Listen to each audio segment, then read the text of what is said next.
Hello, everybody. I'm Evangelist Cassie Clay Downing, and I just want to give you some encouragement on today. I know things may not be going the way you expect them to. I know situations might look dark, but you will make it through this. God has always had your back, and He will forever will have your back. He will not leave you nor forsake you. He will not abandon you.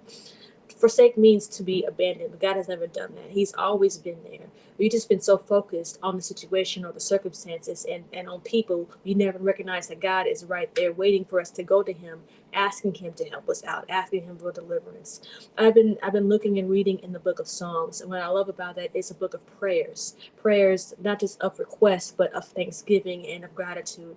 David is uh, one of the people of God who really had a heart for the Lord. It didn't matter what trouble he was in. He always went to God with everything, always acknowledging Him with every move that he made, always thanking Him for having God in his life. And that's something that we need to do.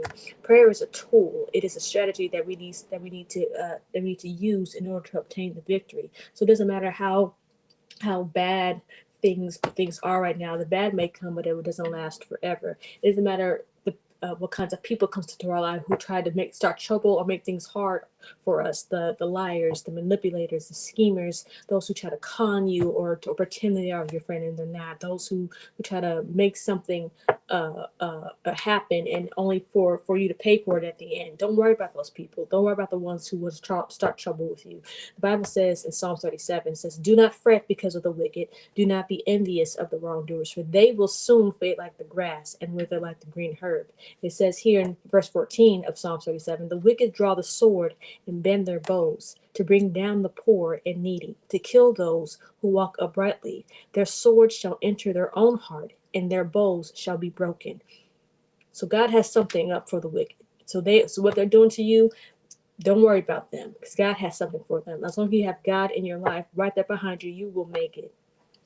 But you have to do something. You have to trust in Him. In verse 3 it says, "Trust in the Lord and do not and I'm sorry, and do good, so you will live in the land and enjoy security. Take delight in the Lord, and He will give you the desires of your heart." To delight means to greatly please. When you greatly please the Lord in everything that you do towards Him for His name's sake, He then makes the situation turn around for your good, for you to benefit from it. Commit your way to the Lord means be dedicated, study His word, pray always, build a relationship with Him, so that way He can work on you.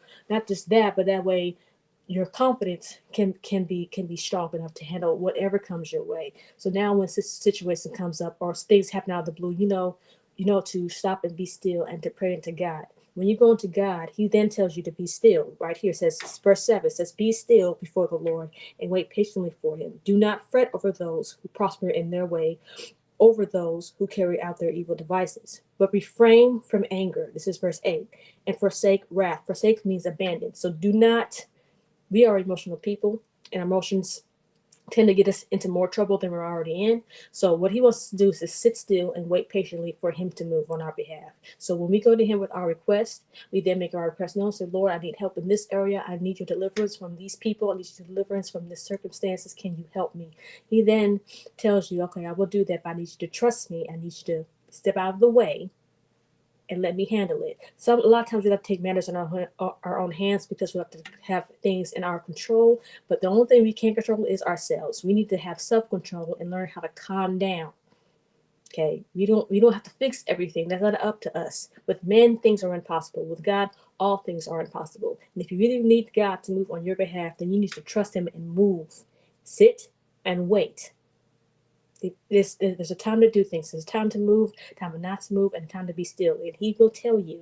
You just have to sit and wait for Him to tell you what to do. There's time to fight, time when not to fight, and a time when to run. Just because you run does not mean you're scared. It just means you weren't prepared enough for that battle. So you have to go back to get the more strategies so you don't have to win the victory. Okay? There's also time to speak, time when not to speak, right? And then time when to be quiet. You do not have to use your words to explain everything.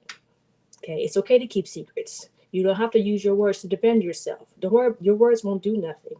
But your work and what you do, your performance will, based on your attitude, based on how you respond to the situation, and based on the deeds that you perform. That's important. So your job is just to remain calm, Okay, peaceful. Just because things are acting out of order doesn't mean you should. So be still and wait for God. He says in Isaiah 6:22, I am the Lord, and in its time I will accomplish it quickly. That it, whatever that it is that you're going to Him with, He will accomplish it. But you have to trust Him. Okay, you have to be dedicated to Him. You have to commit your ways to Him, and you have to wait patiently for Him. Okay, I just wanted to bless you with this encouragement. I hope that you're touched by it. We will see you Sunday at 10 o'clock at United in Worship. For those of you who don't know where United in Worship is, it's located at 5001 Washington Place, 63108. Okay, God bless you. I hope you have a beautiful, beautiful day. I also want to tell you about these events. So next weekend, Friday and Saturday, being that it's Mother's Day weekend, we have two events. So on Friday, May 9th, at 6:30, we're having a People's Empowerment hosted by Dr. Albertina Clay Downing. She wants to, although she's going through it herself, she dedicates her life in helping everyone else to show them what their strengths are and how they can overcome whatever situations or circumstances that they're going through. So if you're looking for encouragement, if you're looking for understanding and clarity, please join us on Friday, May 9th at 6:30 at United in Worship Temple of Deliverance. Okay, and then that Saturday, we are having a Mother's Day brunch to help celebrate our mothers. And you mean your mothers, your grandmothers, your aunts, your sisters, to help to just bring them along so they can enjoy their festivities.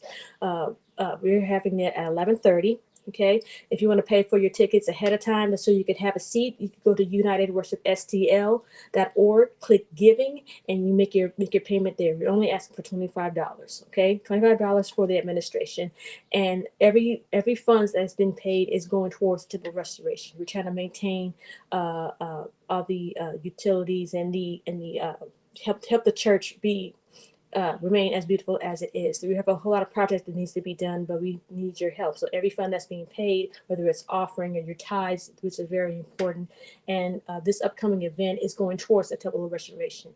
We thank you in advance. Again, if you want to pay early to save your spot, go to unitedinworshipstl.org, click giving, and pay for your ticket there. God bless you. We will see you on Sunday.